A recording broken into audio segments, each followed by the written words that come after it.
Buenos días, amigos de En la Mañana por Teleimpacto. Nelson Encarnación, un servidor Manuel Jiménez. Vamos a tratar siempre de satisfacer sus expectativas en torno a informaciones puntuales, pero también de análisis y comentarios sobre los hechos que acontecen alrededor del mundo, tanto en la República Dominicana como en otras partes más allá de nuestras fronteras. Buenos días, Nelson. Buenos días, amables televidentes. Buenos días, Manuel. Aquí estamos un viernes lluvioso, que pinta lluvioso. Está, como decimos, el cielo encapotado a esta hora de la mañana aquí, por lo menos en la capital de la República. Así que vamos a ver qué nos dice en un ratito el parte meteorológico, el Indomet. Y así como tú señalas, hay, siempre nos creamos el compromiso de satisfacer esas expectativas con la avalancha de informaciones, la avalancha de hechos que están teniendo lugar alrededor del mundo, sí. Por supuesto también en nuestro país. Así que, bueno, bienvenidos. No se trata de una tarea fácil porque nosotros sabemos que tenemos un público exigente, sí. Pero tratamos de hacer el esfuerzo. Como tú señalas, vamos a ver cómo están las condiciones del tiempo para las próximas 24 a 48 horas, porque la verdad es que mientras me desplazaba hacia acá al canal, noté en el firmamento un cielo bastante gris, bueno, no tanto gris, bastante oscuro. Así que se prevén lluvias, pero vamos a ver qué nos dice el Indomet, el Instituto Dominicano de Meteorología, en su boletín expedido a las 6 de la mañana. Dice que durante las horas matutinas se espera la ocurrencia de lluvias pasajeras entre débiles a moderadas sobre localidades de Puerto Plata, Montecristi, Dajabón, Santiago Rodríguez, Valverde, Santo Domingo, San Cristóbal, Peravia, entre otras provincias cercanas. Mientras que para la tarde, hasta las primeras horas de la noche, dicha actividad de precipitaciones incrementará, generándose lluvias de moderadas a fuertes, tormentas eléctricas y ocasionales ráfagas de viento, principalmente hacia la provincia bajo los niveles de alerta meteorológica debido a la cercanía de un sistema frontal y a la vaguada que nos acompaña. Para mañana sábado, el sistema frontal estará transitando sobre el territorio dominicano, manteniendo un cielo mayormente nublado y generando chubascos matutinos en algunas provincias como Santiago, Valverde, Montecristi, Puerto Plata, Espaillá, Hermanas Mirabal, La Altagracia, entre otras. Y durante la tarde esperamos precipitaciones más intensas, produciéndose aguaceros moderados a fuertes. Esta situación del sábado en horas de la tarde estará afectando especialmente a San Cristóbal, Santo Domingo, Monte Plata, Atomayor, El Ceibo, María Trinidad Sánchez, Duarte, entre otras provincias. Esto es lo que está pronosticando el Instituto Dominicano de Meteorología, pero mira, nosotros llamamos la atención sobre un cielo bastante gris, bastante negro, pero resulta que para el día de hoy no estamos en alerta o en pronóstico de lluvia, no, estamos para mañana en la tarde, mañana sábado en la tarde. No, moderadas. Ahora mismo está lloviendo. Ahora mismo está lloviendo. Sí, pero dice el parte de tu, se te pasó por la cantidad de provincias y demarcaciones. Está Santo Domingo. Ah, está Santo Domingo. Bueno, sí, está la capital. Lo leí y ni cuenta me di. Así es. Bueno, que llueva la Virgen de la Cueva, decíamos cuando muchachitos, ¿verdad? Sí, bueno, mantenemos este régimen de lluvia, pero parece que vamos a tener un fin de semana lluvioso. Tanto en la capital como en poblaciones del interior del país, varias provincias estarán afectadas. Bueno, Nelson, ya es usual que nosotros le demos seguimiento al desarrollo del conflicto en el Medio Oriente, que ya no es un conflicto, es una guerra abierta. Una guerra. Así es que vamos a ver hechos muy puntuales que nosotros habitualmente en la mañana comentamos aquí en la mañana por Teleimpacto, porque es un conflicto que no solamente está teniendo repercusiones a nivel del Golfo Pérsico, se está extendiendo prácticamente a todo el mundo debido a los efectos directos que esto tiene sobre el precio del petróleo, los carburantes y fundamentalmente los mercados. Las bolsas de valores prácticamente todas han ido en caída en los últimos días, presentándose una situación bastante complicada, incluso para la República Dominicana en términos de financiamiento para mantener el subsidio a los combustibles. Miren, amigos televidentes y Nelson, me llama la atención que en el día de ayer la Unión Europea sesionó en Bruselas, en su sede de Bruselas, y durante ese encuentro al final se produjo un comunicado. Ese comunicado ha sido interpretado de diferentes maneras por las diversas agencias de prensa.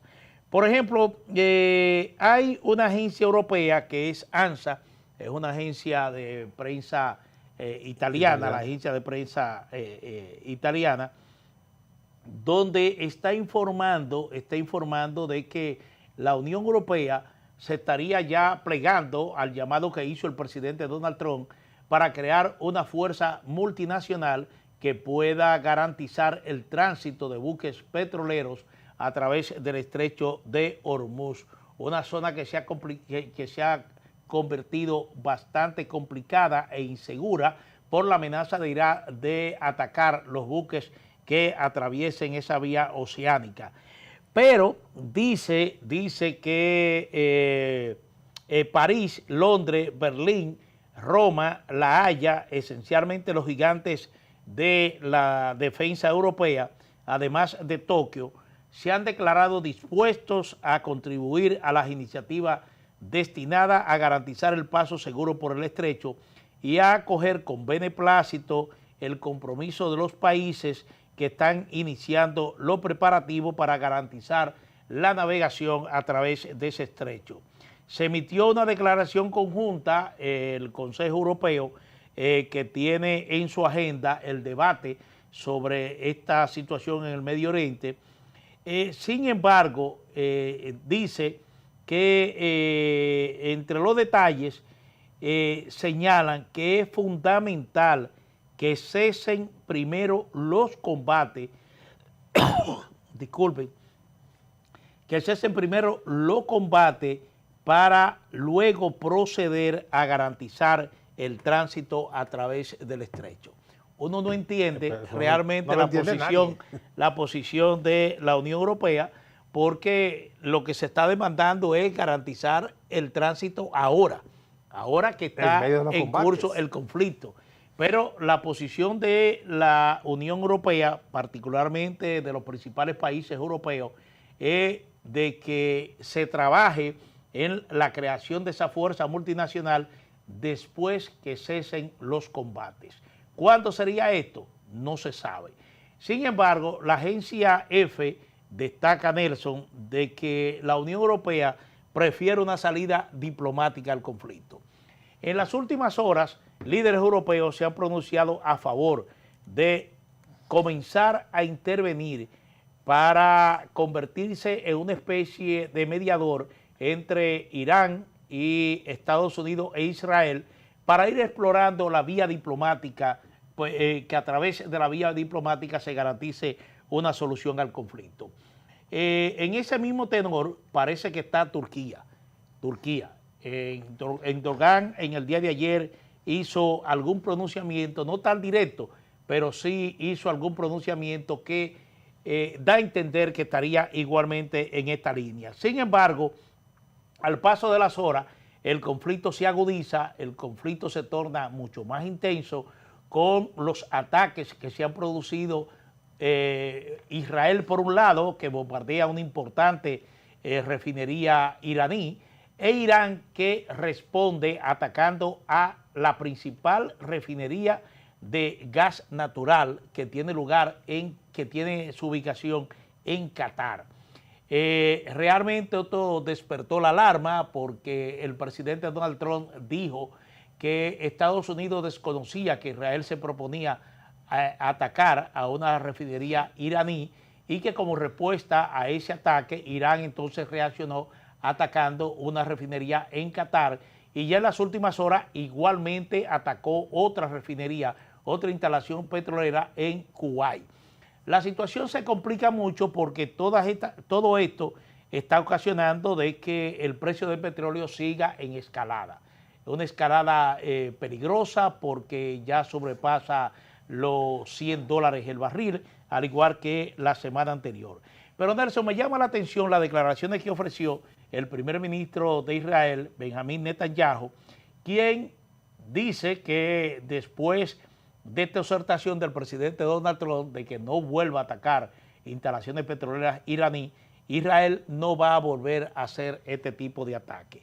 Pero él está señalando en la declaración que da en su segunda rueda de prensa, dice que Irán ya perdió su capacidad de procesamiento de uranio, que tras estos 20 días de combate, Irán está seriamente diezmado, que no tiene capacidad para capacidades militares en Teherán, que no hay, los arsenales de misiles y drones están siendo degradados masivamente, y prometió que serán destruidos totalmente. Sin embargo... No parece, ¿no? Sí, sin embargo, eso que le estoy señalando, en el día de ayer, los principales objetivos de Irán fueron, como le dije, una refinería saudita en el Mar Rojo, que fue alcanzada en represalia por el ataque previo contra instalaciones iraníes, instalaciones de gas natural licuado en Qatar, dice el mayor depósito del mundo de gas natural. Dile que misiles provocaron incendios importantes y daños estructurales. Igualmente, 2 refinerías de petróleo en Kuwait. Es decir, que parte de la ofensiva contra el sistema energético regional, que fue infraestructura energética en general en el Golfo, confirmado como uno de los principales blancos estratégicos. Ha habido igualmente buques cercanos de Emiratos Árabes Unidos y de Qatar. Un barco fue incendiado frente a la costa de Emiratos Árabes y otro resultó dañado frente a la costa de Qatar. Estos ataques afectan rutas marítimas y clave del petróleo como comercio global.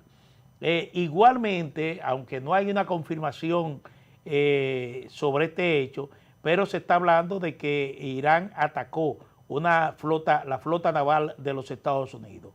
No hay confirmación, el jueves no había una confirmación certera de que este ataque se habría producido, pero el Pentágono está hablando de que inició una investigación porque un avión de combate de los Estados Unidos, de esta Fuerza Naval de los Estados Unidos, tuvo que hacer un aterrizaje de emergencia porque fue impactado por un misil iraní. Esta es la 5ª flota de Bahrein, que fue atacada también igualmente en los últimos días, en los primeros días del combate, y que tiene lugar en Bahrein. Esa es la situación que está prevaleciendo en el Medio Oriente, una situación que uno no sabe realmente en qué va a concluir, porque, como te señalé, esa confusión que genera el comunicado de la Unión Europea en torno a si se plega o no se plega a la propuesta de Trump para que se establezca una fuerza multinacional que garantice el tránsito a través del estrecho de Hormuz, pero igualmente la afirmación de Israel de que una afirmación que hace Estados Unidos también, de que Irán, su capacidad militar prácticamente ha sido diezmada totalmente.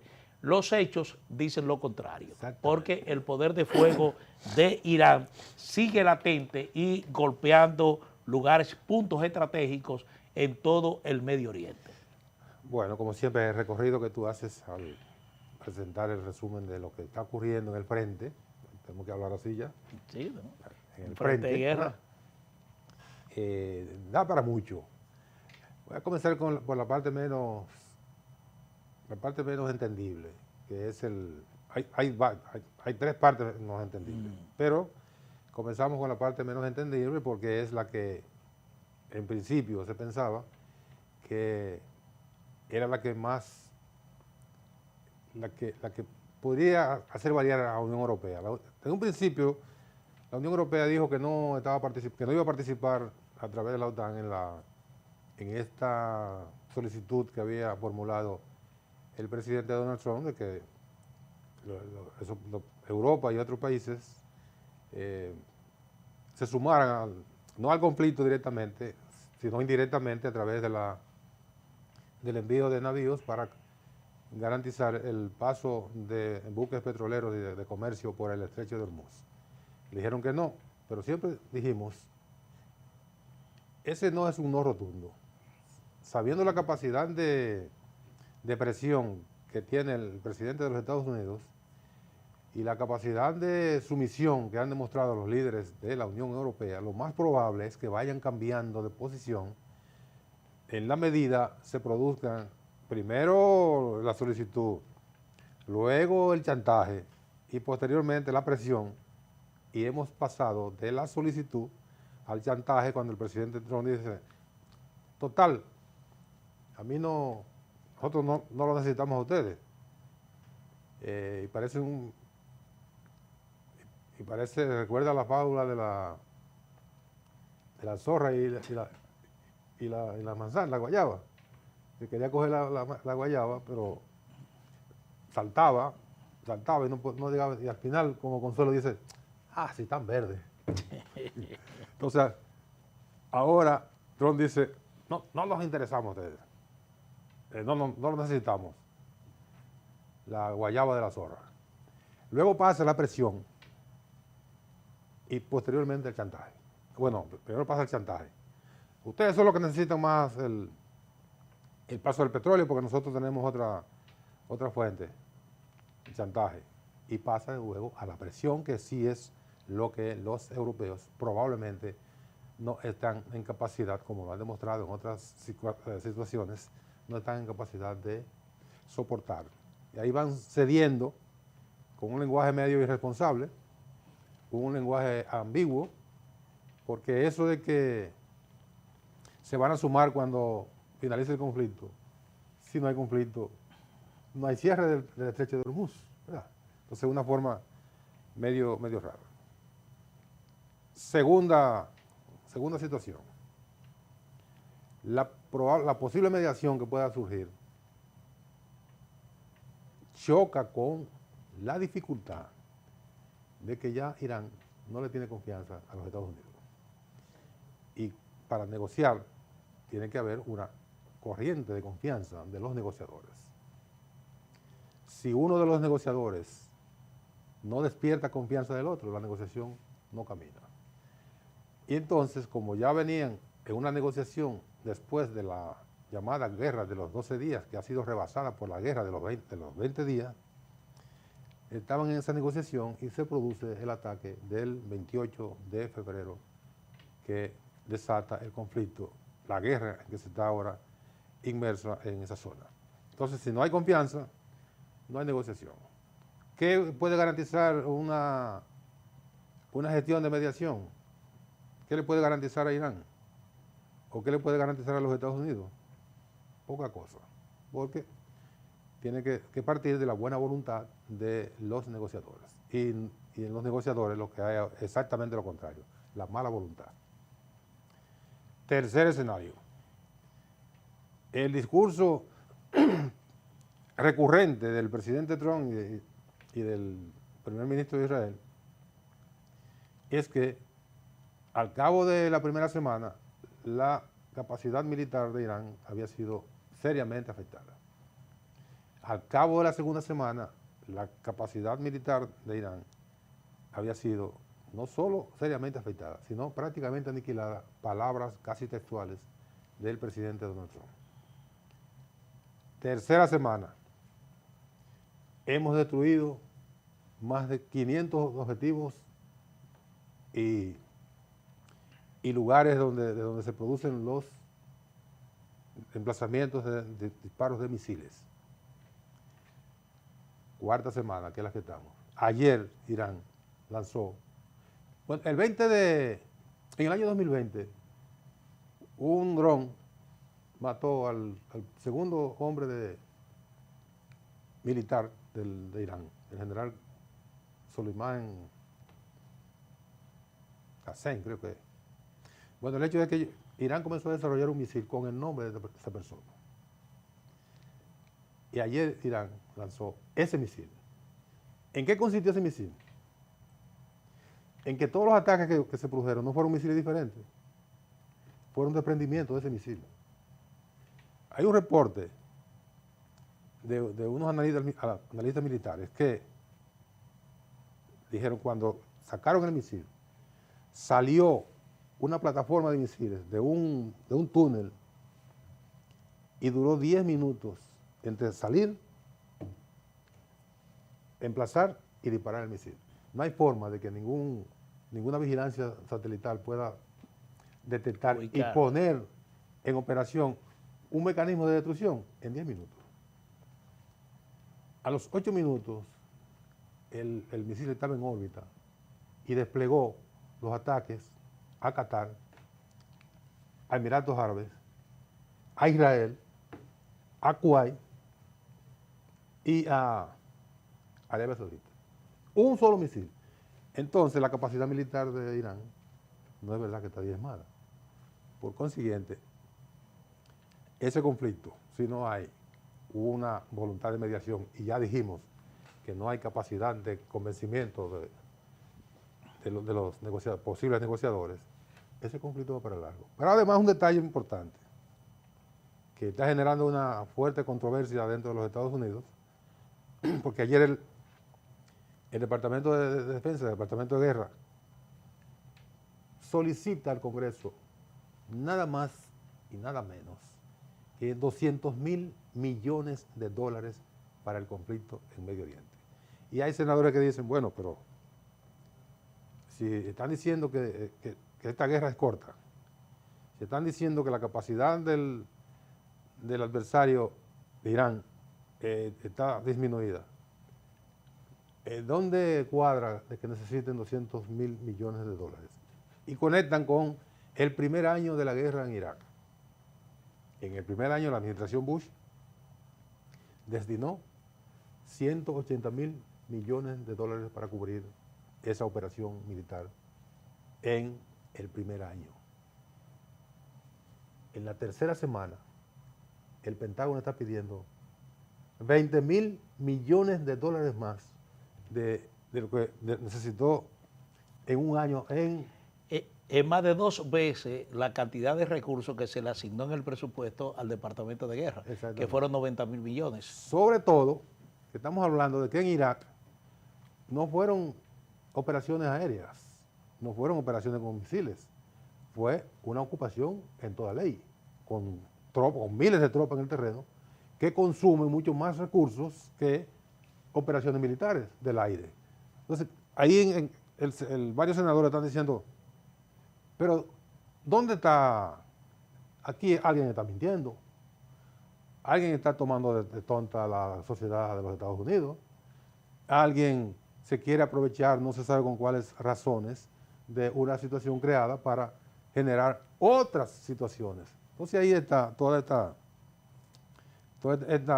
este concierto de desconcierto alrededor de la posición de los Estados Unidos e Israel frente a Irán.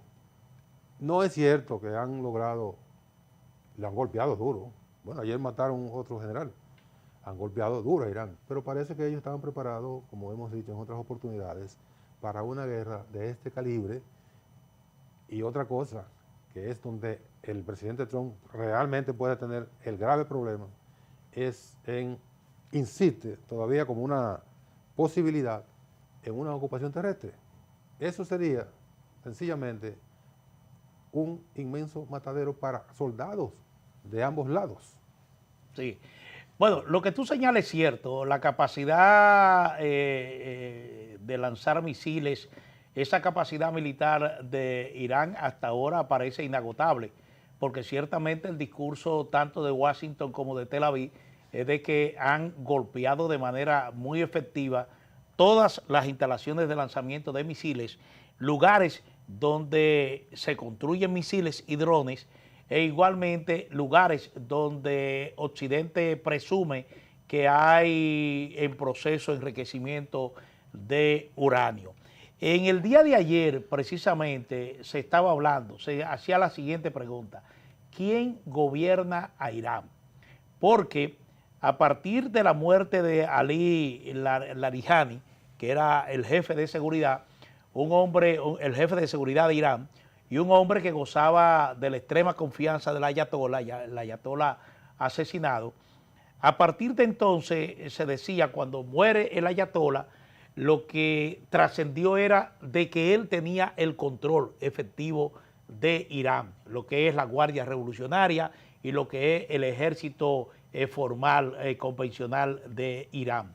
Pero ahora lo que se pregunta, a partir de la muerte de este señor que tenía 67 años de edad, la pregunta que se hace, ¿quién gobierna a Irán? Es decir, eso de alguna manera puede representar una especie de incertidumbre para Estados Unidos y para Irán y para Israel, porque no hay una información, al parecer, certera de quién está al frente de Irán. Eso por un lado.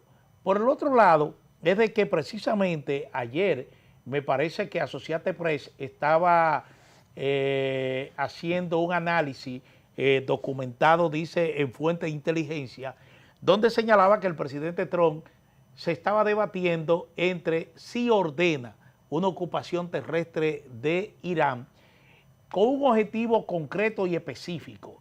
El objetivo concreto y específico es, de alguna manera, encontrar cierta cantidad de uranio ya procesado que según Occidente ya tiene Irán, que tiene Irán guardado en algún punto. Y la operación estratégica que se estaría de alguna manera planificando es hacer esa incursión terrestre para buscar ese uranio. Explícame. Algo que surge, algo que aparece, vuelvo y te repito, en una nota de Frank Press. Pero tú señalas los de los $200,000, millones de dólares, y es verdad, es mucho dinero. Es decir, mucho dinero, lo que dice Peter Hegseth, que es el secretario del Departamento de Guerra, uno no sabe porque creo que volvieron a llamarle ahora Departamento de Defensa. ¿Ya no para atrás? Sí, yo creo que como que lo rebautizaron así. Pero lo que él dice es que eso va a garantizar que Estados Unidos tenga suministro de equipos bélicos oportunos, que no falte en ningún momento estos aprovisionamientos que son estratégicos y necesarios. Y entonces está haciendo precisamente un llamado a los legisladores para que aprueben este presupuesto adicional para el Departamento de Guerra. Pero obviamente lo que uno colige es de que efectivamente si se están solicitando 200,000 millones, eso indica que Estados Unidos está previendo que esta guerra no termina por ahora. No termina por ahora a menos que fructifiquen algún tipo de gestión que puedan realizar terceros países para producir una negociación diplomática que facilite un cese al fuego, a pesar de las reiteradas advertencias de Teherán de que no va a negociar un cese al fuego. La otra parte es que en el día de ayer el presidente Trump recibió a Sanai Takaichi, que es la primera ministra de Japón. Ese fue un encuentro donde el presidente Trump, como es habitual, trató de aprovechar el escenario, dijo que Japón está dando un paso adelante y que él confía de que Japón se va a plegar a ese pedido que ha hecho para que integre esa fuerza de protección de buques en el estrecho de Hormuz. Lo que dijo, bueno, ahí hay un video donde se ve ese encuentro que se celebró ayer en la Casa Blanca, que fue bastante largo, sobre todo sí, la rueda de prensa, bastante extensa. Se ve en un momento como la primera ministra de Japón mira el reloj. Sí. Oye, pero lo estamos pasando. Sí, mira el reloj porque fue bastante extenso.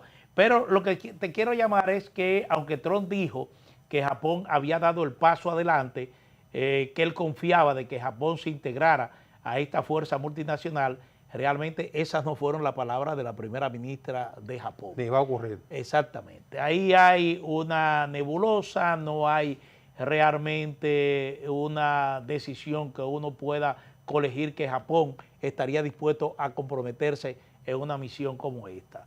Pero en definitiva lo que es bueno señalar es que estamos en un escenario donde nadie se atreve a fijar ya tiempo a esta guerra, ni siquiera Israel. Ayer el primer ministro de Israel, Netanyahu, dijo que él no le fijaba tiempo a esta guerra. todavía falta mucho por atacar, porque precisamente en esta semana una contradicción, ¿verdad? El mismo Netanyahu dijo que en Irán a ellos les faltaba por impactar miles de objetivos. Y miles de objetivos no se impactan en una ni 2 semanas. Es un encadenamiento de contradicciones que van diciendo exactamente lo contrario de lo que pregonan con las palabras. Ayer Irán emitió una declaración exceptuando el paso por el estrecho de Hormuz a los buques de una serie de países. Buques chinos, buques rusos, buques españoles, buques de Corea del Norte, buques, bueno, de varios países que pueden cruzar sus barcos sin ninguna dificultad porque van a ser protegidos por la Marina de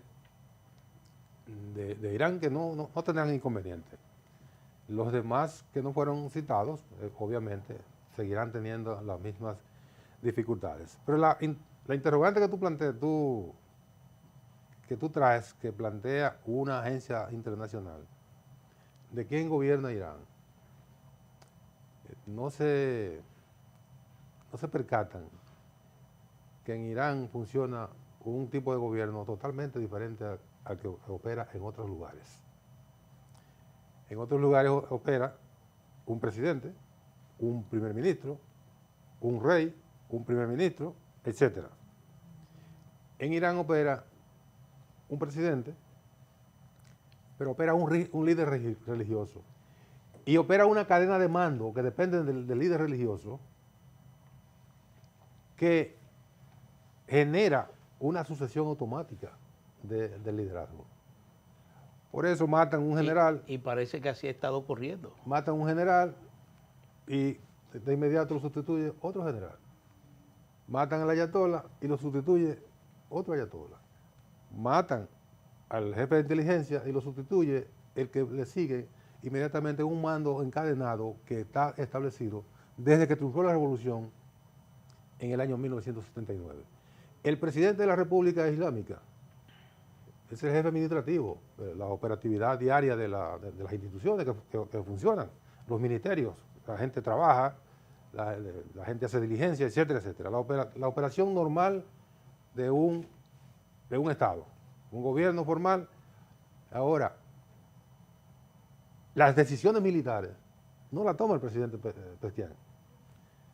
Las decisiones militares las toman el mando religioso y militar de Irán, que depende de él en términos figurados, pero que su verdadera dependencia es de la teocracia. Por eso Irán es una teocracia, o sea, una república religiosa, la única que hay en el mundo. Entonces, si no entienden la nomenclatura que funciona en Irán, estarán perdidos en el espacio todo el tiempo haciendo análisis tontos de quién gobierna en Irán. La teocracia. Sí, mientras tanto, lo que están destacando las agencias de prensa es que el caos prevalece en los mercados. Un caos que implica aumento de precios en los energéticos, petróleo, gas natural, gas GLP, todos los derivados del petróleo están en alza e igualmente las bolsas de valores, como dije al principio, están en caída libre. Lo que no augura nada, nada positivo para el mundo en términos de la situación económica. En el día de ayer, en el día de anoche, se reunió el Consejo de Ministros. Destacan que es la 56 reunión del Consejo de Ministros, encabezado por el presidente Luis Abinader y la vicepresidenta Aquí Raquel no salte Peña. tan rápido así sin... No existe una transición. El Consejo de Ministros nuestro. Sí, el Consejo de Ministros aquí en República Dominicana. Y entonces, lo que se anunció, obviamente el gobierno trata de llevar tranquilidad al país en el marco de este conflicto. Lo que se anunció es que en el presupuesto general de la Nación hay 12.000 millones de pesos para garantizar el subsidio a los precios internos de los combustibles. Pero se espera que este viernes, ya en la tardecita, cuando el Ministerio de Industria y Comercio dé a conocer las resoluciones con los nuevos precios de los derivados del petróleo, haya otro incremento en los combustibles en sentido general. Parece ser que la decisión del gobierno es seguir trasladando un porcentaje mínimo a los combustibles como gasolina, gasolina premium, gasoil, óptimo, pero de mantener congelados los precios del GLP por el impacto que esto tiene en la población. Le van a aumentar 3.50 al GLP. A la gasolina. Bueno, pero 3.50 hoy y 5 pesos la semana anterior, ya eso significa 8 pesos con 50 centavos por galón. Estará llegando a 300, pero no llegará a 300. Sí, 8 pesos con 50 centavos por galón. Pero lo que está diciendo el gobierno es de que hay un escenario donde ellos entienden que están preparados para hacer frente a cualquier contingencia que se presente producto de este conflicto. Además de esos 12.000 millones de pesos que están especializados en el presupuesto para subsidios, dice que hay otros 10.000 millones adicionales que eventualmente se pueden recurrir a ellos si la situación así lo demanda. Pero el escenario que pintaron anoche, es el siguiente. Dice que el Estado tiene una amplia capacidad de respuesta para hacer frente a cualquier situación que se produzca como consecuencia de este conflicto. Dice que la solidez de los fundamentos macroeconómicos del país son muy fuertes. Entre los principales indicadores está mencionando que hay reservas internacionales cercanas a los 16.000 millones de dólares, niveles adecuados de liquidez y acceso a financiamiento tanto en mercados locales como internacionales.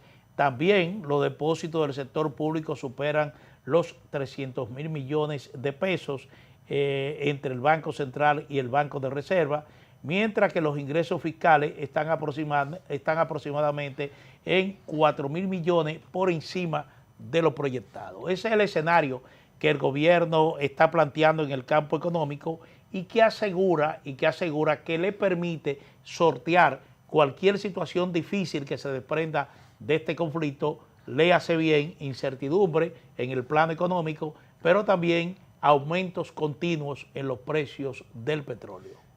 Esa es una información bastante tranquilizadora, porque la incertidumbre que le genera internamente la situación externa es hacia a que tendríamos un deterioro importante en indicadores fundamentales de la dinámica económica dominicana. Sin embargo, estas informaciones que provee el ministro de Hacienda y Economía, que llevan una tranquilidad que puede ser, bueno, que puede ser no, que es saludable.